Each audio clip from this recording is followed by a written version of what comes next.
Andy, what do you got for a question? Let's see. Man, I don't know.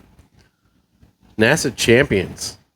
So how did that event come into your hands in OIR?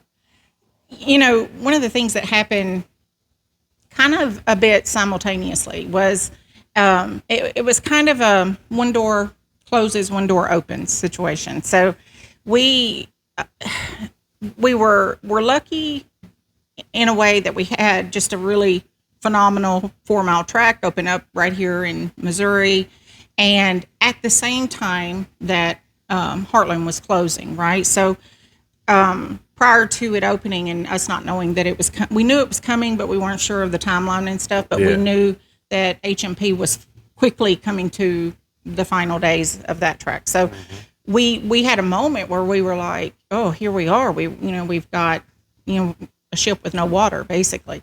And so I think it has a lot to do with the fact that not just one now, but 2 new tracks open.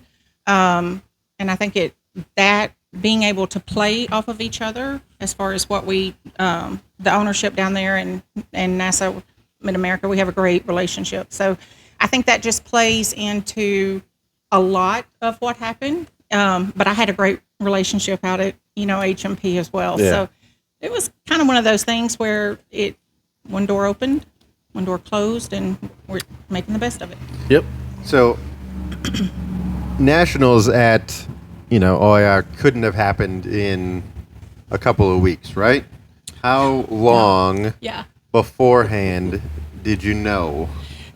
Or start trying, I guess. Right. So that was the reason I was first starting to answer that was, I think we had our first track day there. We did the first track day. We did the first racing. So it's 2021 or 22? 22, 23.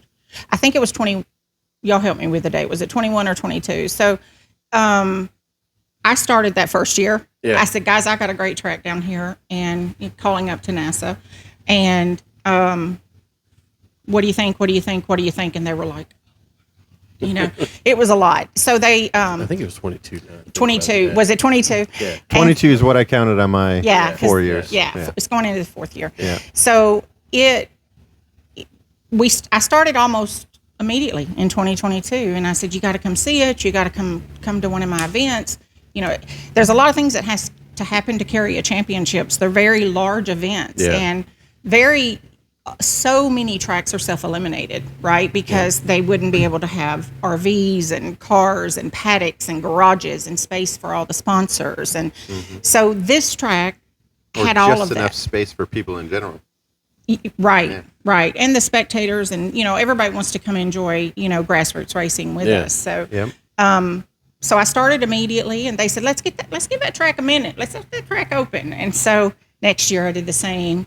In 2024, we were having great events, and every event continued to grow. So I guess around January, I got a call and said, hey, you might make the short list here. And I said, that's all I need to know. We went to work.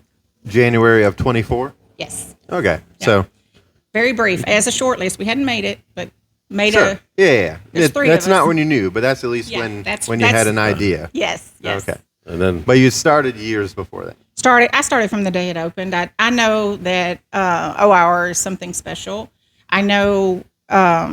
I feel I can safely predict the legacy that this track is going to become and what it brings drivers. I mean, if you run that track, you leave a better driver, hands down. Yeah. And every time you run it, you're going to leave a little bit better than you were when you showed up. So, I wanted that for the region. So that the drivers could enjoy it. Drivers across the country had enjoyed it, could enjoy it, and then just started opening that world up for us.